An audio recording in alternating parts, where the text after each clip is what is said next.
All right, thank you all for being here this morning, all you intrepid souls, as we venture into such a unique and exciting concept, our fascination with evil. And my goal this morning is to give you basically a panoramic concept overview. What is evil? How has it changed over time? Where do we locate its origins? And how do we think about evil not only as a theological concept or philosophical one, but a concept of history that historians are well equipped to address? And the goal, of course, for today is to provide a foundation, a way of sort of forming a common language about evil and its origins that we can carry through over the next couple of days. Now, at the risk of stating the obvious, evil remains a potent concept. All of you are here because in some way or another, evil has captured your attention and your imagination. Maybe you're a horror movie junkie. I'm not pointing at anyone, but Scott here. Maybe you are a scholar of Dante's Inferno, David Peterson. Maybe you've seen evil in some way in your life and tried to grapple with its meaning, its purpose, its causes. All of us are bringing these things to the table, and I think actually that's really critical to acknowledge. We cannot address the concept of evil in an objective way. Evil is personal, evil is subjective, and that actually, I think, is why it is so powerful. Now, in thinking about our fascination with evil, we see it depicted in our world in a whole multitude of ways. Sometimes we think about it as something that's humorous. How many of you remember this film? Oh God, you devil. When I show this to my students, I get a lot of blank looks. They don't even know who George Burns is. But this depicts sort of a lovable devil always stirring the pot. Yes, he's evil, but you kind of want to get a beer with the guy, right? That's the fundamental idea. Sometimes, of course, evil looks very different. Sometimes evil, as it's portrayed in film, is a bit more terrifying. And sometimes more terrifying because it's a bit more human, right? It reflects something about the corrosive underbelly of our own society. There is even, and I think this is very timely, a new TV show debuting in September called Evil. I am not behind the show, I have to say. They didn't consult me for my expertise, although they could have done. This will be on CBS, and the whole sort of premise of the show is, should evil be encountered and addressed and grappled with as a supernatural phenomenon, a sign of the demonic hand still operating in our world, or should we treat evil as fundamentally a psychological, medical, scientific problem to be reasoned and understood using those sort of methods of proof? And I think what's really interesting is that's the premise of this show coming out in 2019, but that is a very old question. Is evil supernatural? Is it preternatural? Is it human? Is it scientific? Is it anything at all? And indeed, I think one of the things to me that's really interesting is how evil still manifests, not just in popular culture, not just, in our sort of general media landscape, Halloween costumes, all of that, but also in our political discourse. I did a quick search of headlines of times in which various publications have used evil. Either the people who are writing the journalism are using the term evil, or the individuals who are our politicians using the term itself. But evil is politicized, and we oughtn't think that it's not, that it is in some way neutral. So here, of course, we have the Washington Times, which I'm not a regular reader of the Washington Times, but I keep getting news alerts now on my computer from them. I don't know how to disable it. It's quite troubling. But the sort of typical lies about an evil socialist agenda. And of course, this is straight from the Cold War period, that rhetoric. On the other side of the aisle, a headline, and there are actually lots of headlines about this, that, when you see sort of creeping fascism in America, should we call it evil? Is it the face of evil? And so forth. And we have other sort of less political examples, but still important examples of how we categorize those who we see as deviant as being evil. So here we have from a British paper, if the mum didn't give that away, a British paper talking about an evil mum who strangled her baby.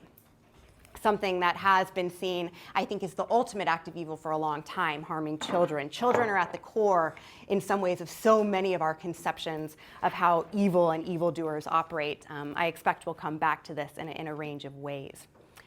And indeed, rhetorically, evil as a political concept has its own history. It's not so long ago that during the period of the Cold War, Reagan denounced the Soviet Union as the evil empire, right? During the Gulf War, Bush 41, who some of you may have just learned about, talked about Saddam Hussein as the devil. And no doubt, Hussein said the same about him. And of course, we'll all remember the beginnings of the Iraq War and the rhetoric that came from Bush 2 about the axis of evil. So again, thinking about the ways in which evil as a concept is a very political one. That's what gives it some of its power. And I think actually I put this quote at the bottom here. The only thing necessary for the triumph of evil is for good men to do nothing. This is a quote that became very famous in a speech by John F. Kennedy. We don't actually know who said it. People tend to say it's Edmund Burke, but we don't know that that's the case. It's hard to trace the origins of this. But this is probably the phrase about evil that I see the most trotted out, that people talk about. It's frankly a phrase that I think a lot about in my own role as a citizen of the country and of the world. What does it mean for evil to triumph? What does it mean for good men to do nothing? And embedded in this quote is that dichotomy that has long been at the heart of the way the Western world has conceptualized of evil. Good men versus evil, right? Evil is something other. Evil is something to be battled. Evil is something to be defeated. Otherwise, it will triumph. So you're seeing the sort of still potency of thinking about the concept of evil in tremendously black and white terms. And again, that will have a very, very long history. Now, what I think these few examples illustrate is just, as I said, how pervasive the concept remains. And not just the concept, but also the imagery. Yet, as Julia Shaw pointed out in the book that I know all of you read very closely with notes, evil, though we see it a lot, though we say a lot about it, we don't really think about it very much. I don't think we think about what it means. I don't think we think about its history. I don't think we think about the power that it has in the world. Evil is a concept, but evil is also a call to action. Use of the rhetoric of evil is a galvanizing force, and it's a very, very powerful one. So, with all of that said, let's get to the questions that I want us to be considering. I previewed these a little bit yesterday, but I'll say a bit more now. As I've mentioned a number of times, defining evil is a critical challenge. I think there's also the question there of should we define it? Actually, in some ways, just trying to come up with a concrete definition of evil diminish the potency of the concept, or not? Is there something that's pure evil? I'll say more about this in my lectures, or not? Is evil just a version of very bad, or not? We'll see. Why has the concept of evil featured so prominently? Political discourse, movies, music. There are all these songs about evil, actually, right? Witchy Woman and Sympathy for the Devil, and these are all sort of fun songs. There aren't actually that many songs about evil as a particularly serious concept. But it pervades so much. But how did this happen? And then the final question, I put this in your outline, that I want us to think about, not to today per se, but over the next few days, is the idea of evil as dangerous as the forces of evil themselves? Do we need evil? I don't really know how I myself would answer this question, but we'll come back to it. So this morning, what I want to do in the next 45 minutes or so is kind of take apart the very first question, the definition of evil and how evil became this powerful lens through which to view the world. What's the history of evil? Now, it's useful to begin with some guiding definitions. In common parlance, we tend to talk about evil in our day-to-day usage to mean something that very, very bad or wicked or deviant doesn't quite capture. It's almost as if we as a society have decided we need another word for things that push beyond the boundaries of what we believe human society ought to be doing and thinking about. Evil is also a concept that is grounded fundamentally in what it is not. Evil, as we have conceived of it for centuries, is the absence of any good or morality. To the extent that folks like Aristotle and Plato actually had anything to say about evil, and classicists will debate this, they meant the absence of knowledge, the absence of anything good. And of course, in Christian society, often evil has been construed as the absence of God, right? Maybe even the absence of a soul. I think this is really important because I think about evil and defining it as sort of a photographic negative of what we want, or how the type of person, the type of deity, event, or outcome that one desires. And the photographic piece is really critical. When I say it's a photographic negative, what's important is the concept of evil tells us as much about our own society or a society that uses the term as it does about that thing being labeled evil. And to that extent, I think evil serves and has long served as a category that can be a container for everything an individual or society rejects. You'll think about those pictures, don't pull them out yet, but when you think about what you wrote down or drew yesterday when I asked you to define evil, you probably drew something that you fundamentally reject. That is the opposite of what you want. Evil is the container for a lot of that. We use evil to denote that which is inhumane, unhuman, and deeply other. And this is where, as I think you'll realize over the next couple of days, that I think the danger of the concept starts to lie. Because we think of evil as transgressive. We might be bad in some way, but they are evil, right? Really, really critical. We need something that can be apart from ourselves in that way. We'll talk much, much more about this. So, to understand, and I put a mirror up here, I should say, because I do think of evil as sort of this black mirror of our society.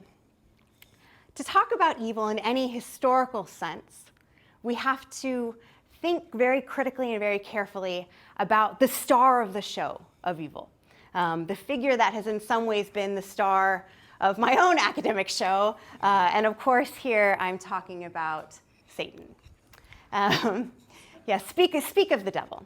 It's funny. So I've written this book on belief in the devil in Scotland. I teach a class on the history of the devil. And students always say to me, but you seem so nice, You don't seem like the type of person who really loves studying Satan or Calvinism, for that matter. But there you go. One does what one does. So for a very long time, particularly, I'm talking here about the Christian world. The epitome of evil, the stand-in for evil, the representation of the concept writ large was, of course, the evil one himself, Satan. And like the concept of evil more broadly, Satan has almost always been described in negative terms. The enemy of goodness and light, a kind of vicious emptiness, the angel who refused to be one.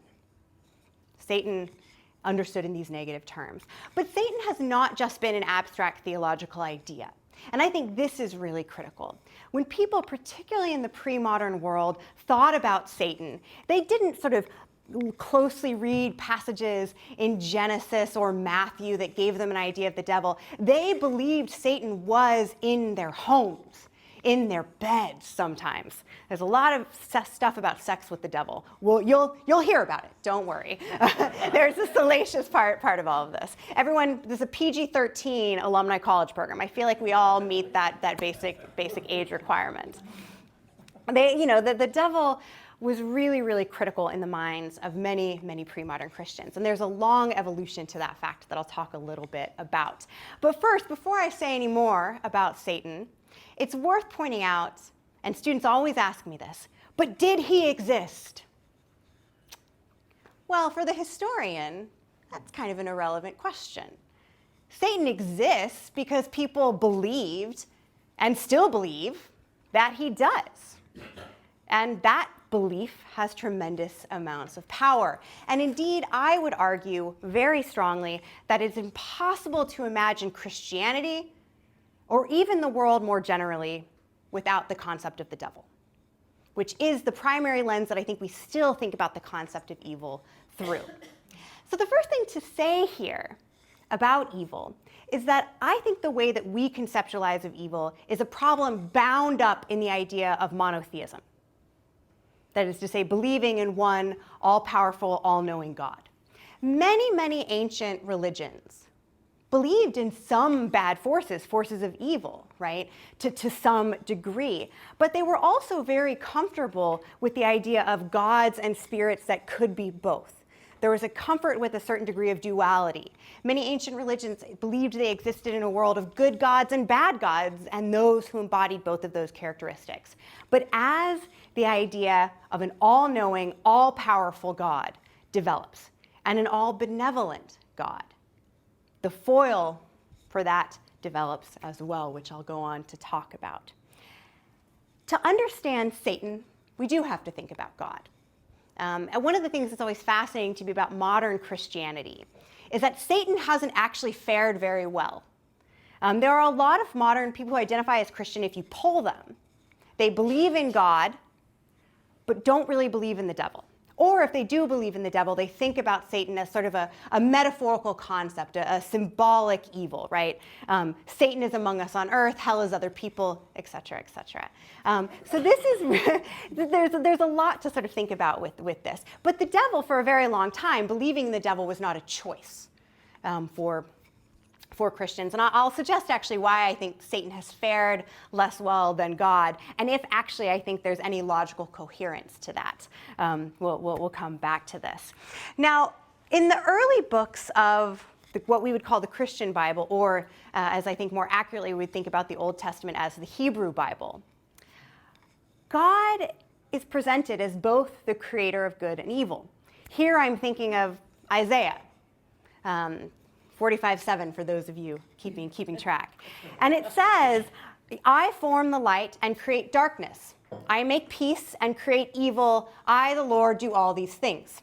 In the Old Testament, there is this sort of broader level, and of course, I'm painting with a broad brush, but of comfort with a God that can embody both of those characteristics. And it isn't until the later books of the Bible, until the New Testament, when God is created as extremely good, all good, that the foil to God, this sort of independent, powerful Satan, develops. And the reason is because of what I think is one of the most interesting questions in all of Christian history, and indeed all of philosophy. The question of, if you have, over the course of the New Testament, this all good, all benevolent God develop, then why in the world is there evil? Why in the world is there evil? If you have the development of this extremely powerful devil, how do you explain that? Does it help solve the problem of evil? And the problem of evil, going slightly ahead here, we'll come back to this. The problem of evil is known by historians, philosophers, theologians, as theodicy. You saw this in your outline. How, if there's human suffering, we see it everywhere. Wars, famines, plagues, people just doing terrible things. If God is all-powerful, if God is all-knowing, why does he let that happen? that idea of that all-knowing God in the New Testament leads to the development of an all-powerful Satan. And I'll give you some specific examples here. In the Old Testament, or the Hebrew Bible, if you read through, even through Job, for example, which is probably the most sort of famous text that people think about when they think about the concept of the devil. The devil is really just one of God's many sort of adversaries, and indeed, Satan is even a tool of God sent to tempt and try one of his followers, right? Satan is one of sort of many adversaries. But in the New Testament, Satan doesn't just become the Satan or a Satan, he becomes Satan. Personal noun, looming large, tremendously important. And the Bible, and this is disappointing to some of my students when they take my Devil in the Western World class, it does not present a coherent narrative of who the devil is, where he came from. In fact, a lot of our core ideas about Satan come not from the sort of traditional canon of the Old and New Testament, but from the Gnostic Gospels, from the Apocrypha, things that were sort of systematically and purposely left out, right, of what is our dominant sort of text for thinking about things. Well, we'll come back to this a little bit more later. Now, one of the points that I want to make here is that as we move into the New Testament, and God is presented as all-powerful, all-benevolent, and Satan becomes an increasingly important figure. Satan is also a tremendously important figure for the rising goodness and importance of Jesus, right? Again, another foil to that epitome of goodness. There's this very tendency for dichotomous thinking that emerges in the early Christian tradition. This leads to this rise of Satan as not just one of many adversaries, but the adversary foil to God, to a reinterpretation of older books of Scripture. A reinterpretation, for example, of Genesis 3. Now, everyone probably knows the story of what happens in the Garden of Eden. A woman is to blame. The basic story is, of course, well, there'll be more of this. We'll talk more about this. But the basic story is, of course, this cunning serpent tempts Eve to transgress the laws of God, to eat the forbidden fruit, to share it with Adam. And of course, the consequence of doing this becomes the lodestone for the rest of Christian thinking. Original sin, the fall, the post-lapsarian condition. Now, in Genesis, nowhere is the cunning, articulate serpent named as Satan. Not a once. And in fact, in the sort of very earliest works of Christian theology, he's not considered to be Satan. He's literally just a really troubling serpent, right? But in the 2nd century, as the books of the New Testament began to be composed and become popularized, people read back, as a figure of Satan emerges in the text, people read back on these older books of Scripture and think, well, that's not just any old snake. Satan, Lucifer, Beelzebub, the father of lies, a tempter from the beginning. And this has massive implications, right? Because from the beginning, this connects the problem of evil embodied in Satan to the human condition. They're wedded from the start. Human sin, Satan, two sides of a coin that was forged in what was meant to be a purity, a world of purity, a perfect garden. And of course, this has a lot of implications for thinking about the relationship between women and the devil. Because if Eve was so gullible, if she was so credulous, so easily tempted, a vessel for all of these sorts of evil thoughts and incursions, then how can women be trusted? Well, when we talk about the witch trials, this will emerge. I always like to show this. I previewed it earlier. If you see a Toyota Prius in the parking lot with this sticker on the back of it, I like to check a lot of stereotypes about professors. You know, Prius, various subversive bumper stickers. Okay. There you go. I think one of the things that I really ought to also mention as we talk about the sort of evolution of this concept of the devil in the Christian tradition and Christian theology is that the devil's actions, all of them, even when Satan emerges as this powerful figure and a foil to God, all of his actions are still contingent on the permission of God. This is really critical. Christian theologians were stuck with this problem. First, they have the problem of evil. How can an all-knowing, all-powerful, all-benevolent God allow evil to exist? Oh, well, he's not the author of any evil. Satan does it. Okay, well, that's a helpful answer. But wait, if Satan has all this power, then is God actually all-powerful and all-knowing? So then they had to come up with the ways to think about the sort of relationship between Satan and God. Was Satan an independent actor, or was he, in some ways, the hangman of God? And in a lot of medieval and early modern texts, you see this constant reference to the permission of God, allowing Satan to do things. This allowed God to be all-powerful, but not to be the author of evil. Satan is God's hangman. He's the executor of justice on a deserving human society. Remember the original sin. Now, if any of you who are less well-versed in Christian theology or who are sort of confused by this might seem like a lot of tangling in knots, a lot of sort of ways of trying to read solutions into the material. And indeed, it is a really hard question. And libraries have been filled with folks trying to square this circle of the problem of evil, of an all-powerful God, of a devil who is among us and involved from the beginning. Really, really challenging for folks to figure out. You have a lot of people who sort of sort through it by saying, well, the devil is the servant of God in some ways. He hates God. He's sort of inherently moving towards evil and injustice, but he's a tool of the Almighty God in other ways. And that God's fundamental thing that he does with Satan is to bring light out of darkness. You see a lot of people using that rhetoric to explain why evil happens in the world. It may be happening to a deserving, fallen human population. It may be part of a divine plan. Let me give you a really specific way to think about this. So let's say all of your hands, everyone put out their hand. Okay. Out, you're holding it out. I'm about to put something in your hand, metaphorically. All right, imagine that I put a scorpion in your hand.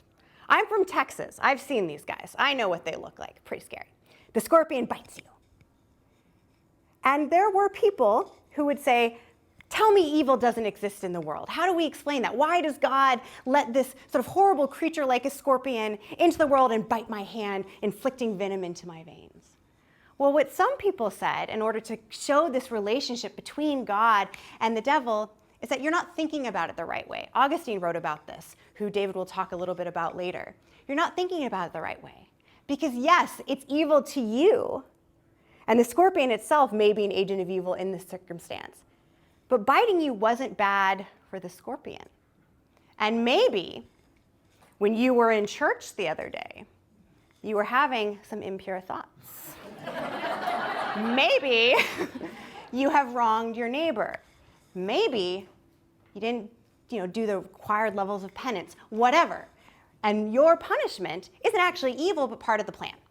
Okay, well, I'm happy to explain this more, but it's a challenging way of thinking, but it's one in which this is the context, the sort of intellectual ether into which Satan arose into, as William Blake would describe him, the great red dragon. I love this image, by the way.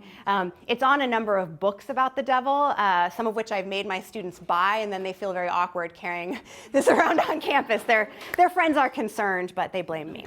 Okay. So moving forward in time a little bit with these sort of basic foundations of the concept of the devil emerging, right? This movement from Satan being one of many adversaries, not a particularly important being in the Hebrew Bible, the Old Testament, to being this powerful foil for God, and indeed an attempt to answer the problem of evil. How do we get to a moment in which Satan is constantly being mobilized for various purposes in a given society? And this brings us to, I think, one of the uses of evil, the concept of evil, that has been so powerful. And this is the idea of demonizing others, mobilizing the devil as a category, a way to define people who are not you. And one of the things that happens over the course of the late antique and into the medieval period is Satan becomes increasingly seen as the leader of the opposition, right? Of any sort of group or institution that is seen as fundamentally opposed in some way to the project of good and godly society. And enemies of a given society, of Christian society. Here I'm talking about the Christian West. This is before the Reformation. I'm talking about Catholic society. Enemies of the Catholic Church, enemies of the Western society. They were not just bad agents. They were in league with Satan. And I think this is critical, they had to be dealt with as such.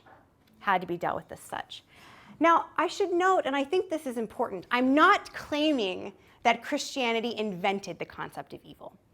I don't even think, actually, that Christianity invented the idea of demonizing others. We could certainly debate this. There's a fabulous scholar called Elaine Pagels who's written a lot about the origins of some of these ideas. Virtually all people across time and space have had a tendency to, for various reasons, and we can ask about whether it's innate or cultural or caused by inequality or whatever, but to denigrate those that they defined as other, to see them as inferior, maybe even less human.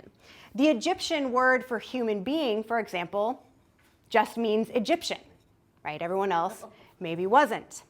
The Greeks very explicitly regarded everyone who didn't speak Greek as a barbarian. Right? These are sort of the origins of some of that rhetoric. What Christians did in thinking about the process of demonization was add a moral interpretation of difference, a moral and theological interpretation of difference.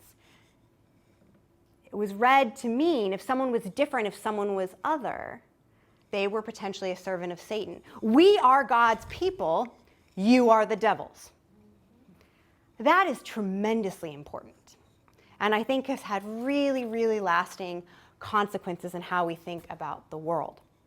Now, David will say more about this later today, but I just want to give you sort of an overview about how these ideas about the devil evolved between the writings of Augustine in the late 4th and early 5th century, all the way through the period that we think about as sort of the Renaissance and the Reformation.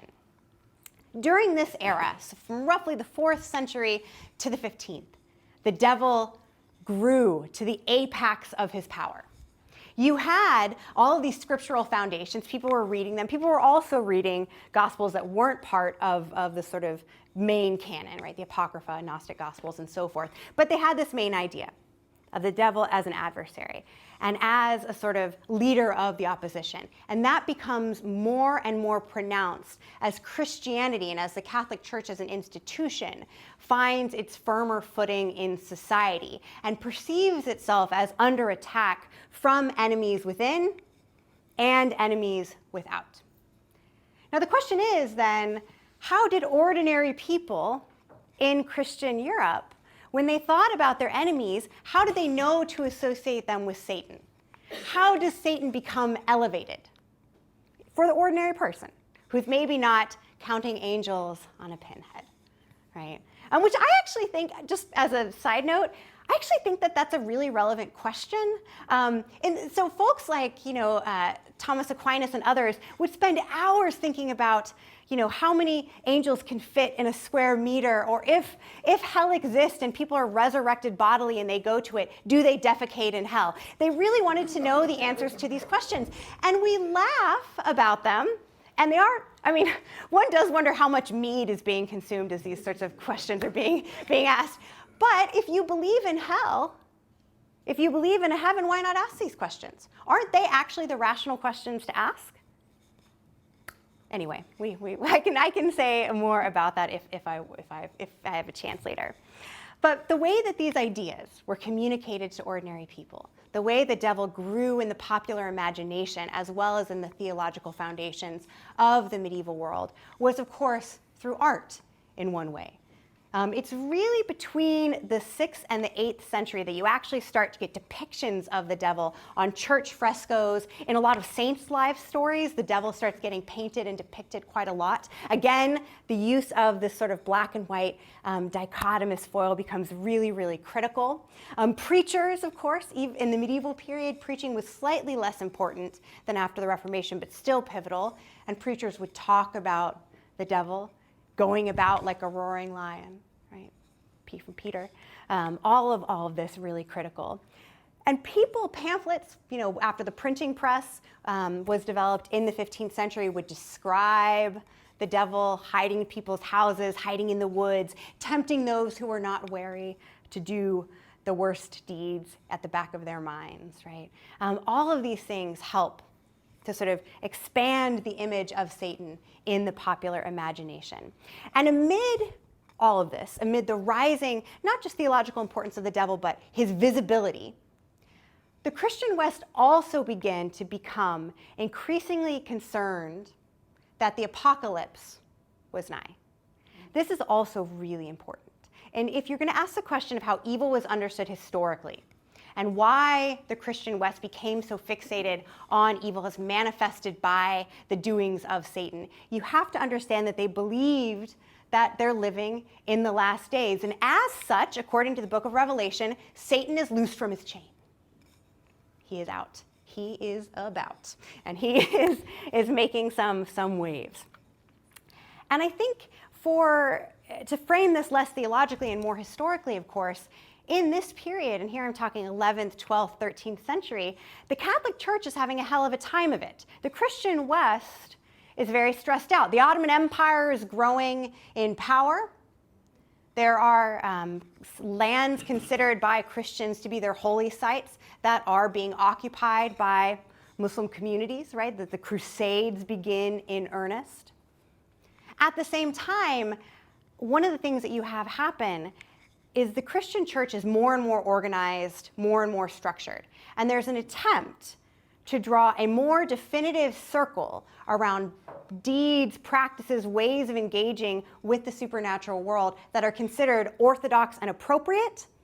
And everything outside of that circle is not just pagan, it's not just dabbling in magic, but hey, it's actually demonic. That association also becomes really critical. So there's an attempt to look for enemies without and enemies within. And people primarily are concerned with the devil they know. Satan from the beginning is often construed as an intimate enemy. From the beginning, he was a fallen angel. He came from within. And so this leads to huge attempts to root out heresy. Because again, a heretic is not just someone who believes something bad. A heretic is someone in league with the devil, and probably meeting in great underground sex where they have underground sort of sex where they're having lots of sex with demons and each other, committing cannibalistic infanticide, doing whatever. All of these sort of fantasies about heretics develop to further sort of illustrate just how not just unhuman but anti-human they are. They are fundamentally evil. Right? That becomes very much associated. That we'll see more about this when I talk about the witch trials tomorrow. Of course, I would be very remiss if I did not point out that one of the groups that was the extreme victim of this rise of panic about Satan and this sort of persecuting mentality that develops in the medieval period was, of course, Jewish communities. Right? This is an unfortunate trend in history, but it's certainly the case in medieval Europe, that Jews were also seen not just as those who would not convert to Christianity, but those who were in league with the devil. That becomes quite critical. Lepers, as well, even became viewed as demonic, bearing the marks of God rejection on their skin. Right. They're evil in their own way. So there's a historian called R.I. Moore, who's written about this period in the 12th century when the Christian West became a persecuting society. Now, I could poke scholarly holes in that argument, but I think the broader message does bear out that as the church rose in its power, Satan became a sort of real object of fear, and there was a constant looking about for where his servants in society might be. And this persecuting mentality would continue bang on through the Reformation. This concern that the servants of the devil were all among us. Martin Luther, a man who was, I think in many ways, obsessed with the devil. There's even what is definitely an apocryphal story, probably not true at all, but that Martin Luther, when he was working in his study, thought he saw the visage of the devil, and he picked up his ink pot and hurled it at the wall to sort of, I guess, I don't know if that's a great strategy for warding off Satan to throw, but you use what tools you have at your disposal. And he's a monk, right? He doesn't have a knife or something. Maybe he did, I don't know. But and this is very likely not a true story, but if you go visit Martin Luther's home and study, they'll still point to the ink on the wall and say, that's the spot where he tried to get rid of the devil. Like most Martin Luther stories, like the nailing of the 95 Theses, probably not true. Anyway, historians are all about dispelling people's myths about things. But Martin Luther, very concerned with Satan, wrote in 1535 to a friend, "Satan reigns over the whole world as his domain and fills the air with ignorance, contempt, hatred, and disobedience of God." Right? That idea, Satan reigns over the world as his domain. Now, these folks did not want to slide into the very slippery heresy of Manichaeism, right? This very sort of dangerous and old idea that the world was sort of dualistically governed, right, by a God figure and a devil figure. They wanted to stick with the monotheism idea, right? It's all God, all sovereign. But you can start to see where they're painting the devil as this almost autonomous, equally powerful force, even as, on the other hand, they say, but with the permission of God. It's a tricky thing. It's hard to do. And one of the things, my whole point about this rise of a persecuting society, the attempt to demonize others, to use the devil to do so, is that this led in the early medieval and early modern period to a theological, but also to a social tendency to demonize certain groups and perceived enemies by casting them in league with the devil. And when you do that, when you view them not as individual agents who might have some bad ideas or do some bad deeds or deviate from what society deems appropriate, but if they're in league with the devil and if they are legion, if they are a great underground group seeking to overthrow Christendom, to subvert social norms, then the crimes they committed are not just bad, they're not just illegal, but they're evil. And because they're evil, they're exceptional. And because they're exceptional, the normal rules that a society believes you ought to use to treat your fellow human beings, those go out the window. And I think we have to really be thoughtful about even making comparisons in our own world, that if you deem a crime exceptional, if you deem an enemy evil, then do you have to follow the laws that we have collectively agreed are necessary and righteous? And of course, I'm thinking about things like terrorism, the treatment of prisoners at Guantanamo Bay, thinking of those folks as evil, and maybe you think that they are. I actually don't know where I come down on this, but the moment you label them as such, you can trespass against all the rules of engagement. That will happen a lot in the witch trials, which I have quite a lot to say about, and you'll hear tomorrow. But we must move on for now. Now, in this sort of panoramic, sweeping overview, I've talked about the periods in which Satan was taken as a given, as the embodiment, the reservoir of all evil. But I think one of the things that's true, even of this period of the pre-modern world, the pre-Enlightenment period, even as Satan is seen as sort of cosmological, supernatural in some way, he's always connected to humans, right? It's humans who are his agents. It's human sin that emerged out of that slippery serpent who is Satan, as people came to believe. And what you have happen in the Enlightenment period, and I'll talk about this in a couple of days, is this increasing move away from belief in the devil as the embodiment of evil to an increasing focus on human evil. Evil was still powerful, still potent, but you didn't need to believe in a literal devil to see evil all around you. You didn't even need to believe in the devil to believe that there were groups of people who served the cause of evil. And indeed, even though we often use the term medieval to talk about things that are bad or that we consider evil, we all know that the 20th century witnessed some of the most powerful, most profound horrors in human history, right? Evidence of evil, much less the concept, has not gone away, has not gone away. And of course, the figure that immediately springs to mind when people talk about our sort of modern concept of evil that can exist even separate from the devil is, of course, Adolf Hitler, right? I'm sure many people have called him the devil, right? Thought about him in that way. And of course, he orchestrated one of the greatest and most appalling tragedies in human history with the Holocaust. Others might answer that evil has historically been personified by Stalin, right? Or, I think maybe more controversially, in the development and use of the atomic bombs. There's been a lot of discussion about the rightness of that choice. And other manifestations of evil and ways in which we think about them and even connect them maybe to this supernatural force are present today in the 21st century, very close to home. Anybody know what this image is of on the left? Okay, people marching across UVA's campus an hour from here, chanting "Jews will not replace us." Are these the faces of evil? Are they serving a concept that we think of it in that way? I don't know, we have to think about how that sort of manifests. And of course, a lot of people talked about evil after the shooting at Sandy Hook in Newtown, right? And after these mass shootings, particularly when children are involved, and I want to be more specific, white children, there is a lot of real anxiety about the forces of evil in the world. So my point is, we've moved away from this sort of scriptural, in some ways, moved away from this scriptural interest in the idea of the devil. We've moved away in some ways from belief in a literal physical Satan, although we can talk about if the spiritual devil still exists for a lot of people. But the concept of evil, it's with us and it's personified and it's intensely political.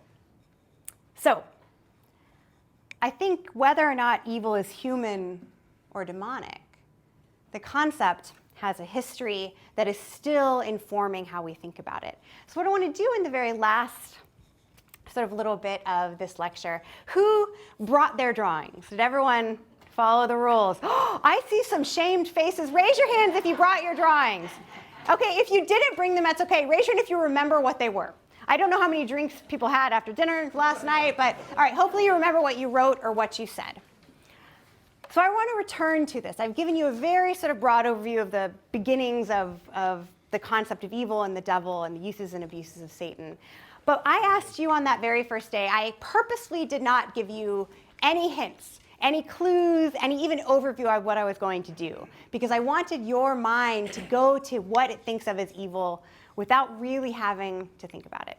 So does anybody want to share what they either wrote or drew? You don't actually have to show it unless you want to, but just, all right, Rob, yes, volunteer. I'll volunteer. Well, I've seen my drawing in various versions in your slide program. It's really eerie. I must be an innate with the devil. I do have preternatural knowledge. This is my drawing last night. It's the door opening into darkness. Okay, yeah. The door opening into darkness, the void. Yes, the void. And the thing I love about that is, because it's a door, it's of us, but it goes there, you know? Very, very critical. Okay, so that sort of relationship is really important. All right, who else wants to volunteer what they read or what they drew? Anybody? Yes? Okay, you drew, who else drew Hitler or a swastika or something like that? Okay, if you ask students too, this is definitely where they go. And I'm sure that we can talk more about the sort of tendency to think about evil now through really the lens of Hitler, right? I mean, I think there's a slightly overplaying of some of that. Okay, good. But absolutely. What else? All right, who else wants to share what they wrote? Yes? The vision came last night. I wrote the words. I'll make it quick. Yes. I'm going to Central America in the middle 80s, looking into the face of Vitas Casanova, who was running all the death squad work. Yes. And looking at me as a priest. He didn't know I'd been in the Marine Corps. And I asked the question to him, what if we stopped having military aid coming in here? What would happen? And he looked with cold eyes at me and said, how many Marines do you think it would take to do what you want us to do? And here's more of the punchline for me. I saw myself. Because I could have killed. Yes. So it was an incredible opening into that kind of understanding. I've seen it many times now, but that was powerful to me. Okay, thank you for sharing that, because I think one of the things that I think perplexes so many of us about evil, and really it's one that perplexed Augustine, it's one that troubled various popes, it's one that Luther and Calvin and Spinoza and Nietzsche and all of these folks have thought about, is the devil is evil something external, or is it us? Are we capable of it? The rhetoric of one's inner demons, we're going to hear a lot about this, is really important. We may have moved from thinking about a literal external devil, but we really think about the evil within us, our own inner demons. And could we, in various circumstances, commit evil? Where is that line? Are we above that? We like to demonize others. We like to use that as a tool to create a gulf between ourselves and what we deeply fear might be true about ourselves. It's a projection, it's a deflection, right? And it's always been such. And I think that that's really, really critical. So yeah, that's fantastic. I also loved what you said about looking into the head of the firing squad, sort of cold eyes, because that always comes up. And people thought of the devil as very cold, right? Again, cold absence, right? Different. Okay, good. Who else wants to share what they wrote? Yes, Julie. I have a truth phobia that's affected my life. Yes. Being a biology major, I have a phobia of snakes. Fantastic. If one were in the room, I would have all kinds of sympathetic I probably couldn't stay here. And I drew a picture that I've had to turn over several times. Like this. And I don't know where it comes from, but I just have to suspect it has something to do. Well, I have some thoughts. Any help? You will be welcome. No, you know what? This is so fascinating that you point this out, Brenda. So my husband is equally terrified of snakes. In fact, if there's one on TV, we have to change it. We're never going to get to go to India together because he read somewhere about a cobra in a toilet that bit someone on the rear end. I don't know. So, you know, but so this is no, sorry, okay, I'm not trying to trigger any reactions. But I actually think that reinterpretation of the story in Genesis has been really powerful, actually. Now, there are other folks who are interested in sort of behavioral psychology who also talk about how people perceive snakes as moving in a way that's really unnatural.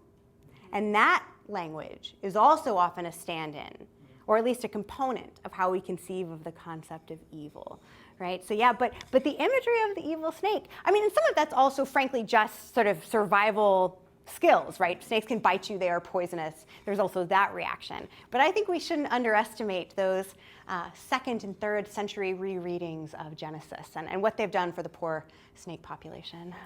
I don't like them either, to be honest. Yes? Wasn't there always a kind of general connotation that a snake was a sexual thing, and that females were fraught with the fear of a snake entering? Well, so I don't know that I would ever say anything was always, and nor do I actually know definitively the pre-Genesis history of attitudes towards the snakes. Snakes have occupied various places in different religious groups that long predate Christianity. So I'm not an expert on any of that, but what I will say is in the period that I really study, the 16th and 17th century, where people were burning women at the stake for the crime of witchcraft, and some men, mostly women, we'll talk about this tomorrow, without a doubt, in some of the lurid descriptions of these witches meeting with the devil, fornicating with the devil, to use their sort of rhetoric about this, there was this incredibly phallic dimension in thinking about the devil's member. There are pages written about the devil's, the devil's member, as they put it, and some explicit connections to, and actually not even just explicit, but depictions of this sort of sexualization of this very phallic symbol of the serpent. So from the beginning, women are seen as vulnerable both spiritually but also physically to the incursions of the devil in the form of a serpent or the devil's cold member or whatever.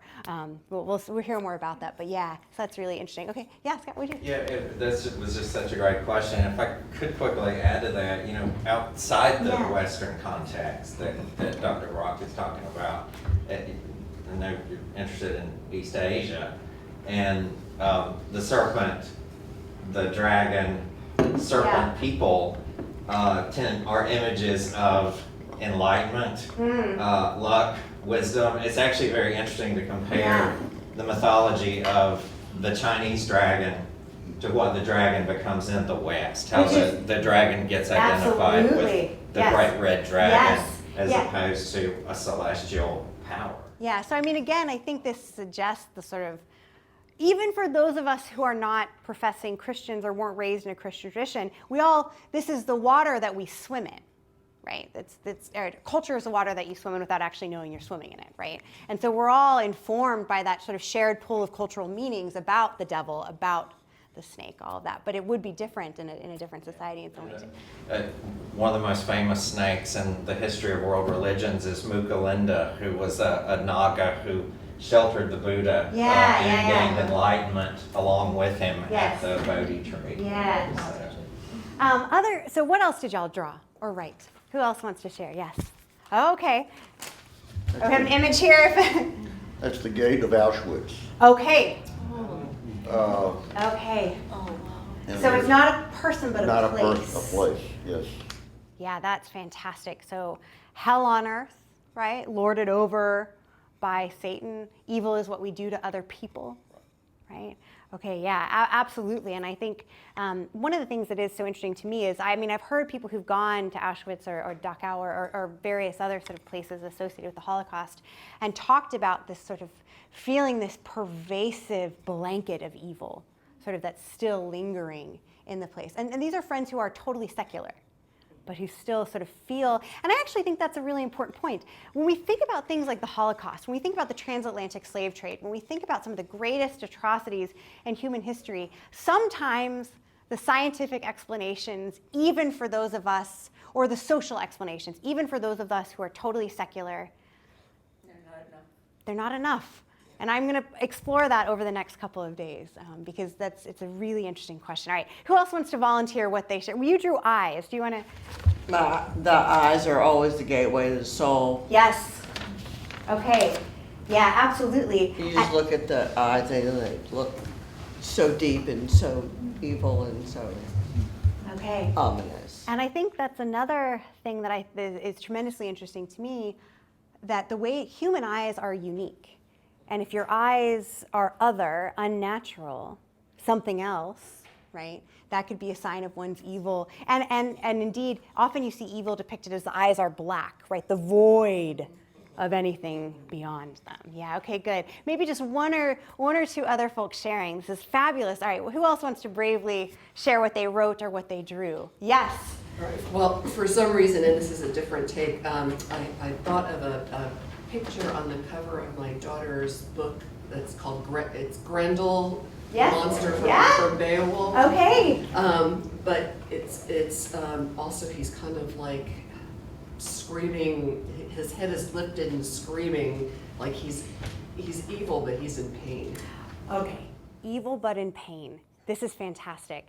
One of the things that I think has really happened, and I think you can date it from around Milton, Paradise Lost, written at a moment when people are starting to think about evil as not just a supernatural concept, but indeed a human one, right? To talk, well, I should say people thought about that before, but it becomes very, very common.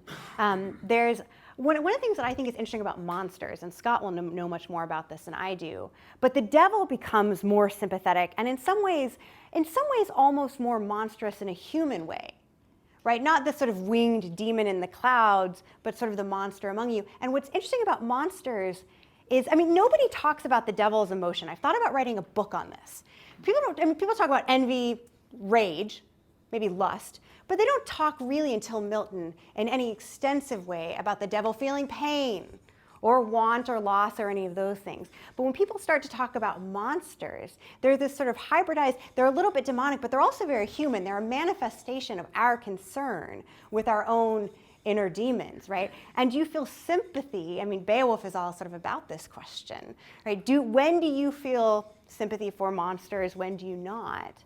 What makes a monster, and what does that make you? And this, I'm sure, will be much better done by Scott later on with sort of his talk. Okay, one final. Anybody? Yes. Well, I just wrote some words, and one of them was pain. Okay. Pain, suffering. Yeah, and one of them was heredity. Okay, unpack that for me. I think people who do evil have been surrounded by evil. Okay. Yeah. So the great nature versus nurture question about evil. And, that was a question that they skated over in a lot of the period that I'm studying because they didn't think of those things in those terms necessarily. But yeah, now we have that fundamental question, right? And the Shaw talks about this. Was Hitler inherently evil? Was he evil because of the circumstances he grew up in? Was he evil for some supernatural reason? Was he evil because he had a fundamental cognitive, neurological, chemical? I mean, how does one grapple with this? And that has massive implications for the criminal justice system because where do you locate culpability? If someone is a pedophile because something is wrong in their brain, and you fix it and they're no longer that, is an action evil? Is a person evil? Where do you go with that? And these are massive tangles that we're sort of grappling with in profound ways. So yeah, but suffering, I should also say, has long been a stand-in for evil, right? Satan is an agent of suffering, though arguably God in his wrath. But don't forget original sin. Humans deserve it. That's critical to understanding why that's powerful. So, all right, I'll just close by again reiterating that I think evil is a very important but also very galvanizing concept. It's called arms. It's a black mirror. It's a focal point. And I think that we ought to ask together that even if we can do without belief in a literal Satan, can we ever put the concept of evil to bed? Voltaire once sort of said that if the devil didn't exist, it would be necessary to invent him. Might we say the same about evil? I'll leave you with that. So, thanks.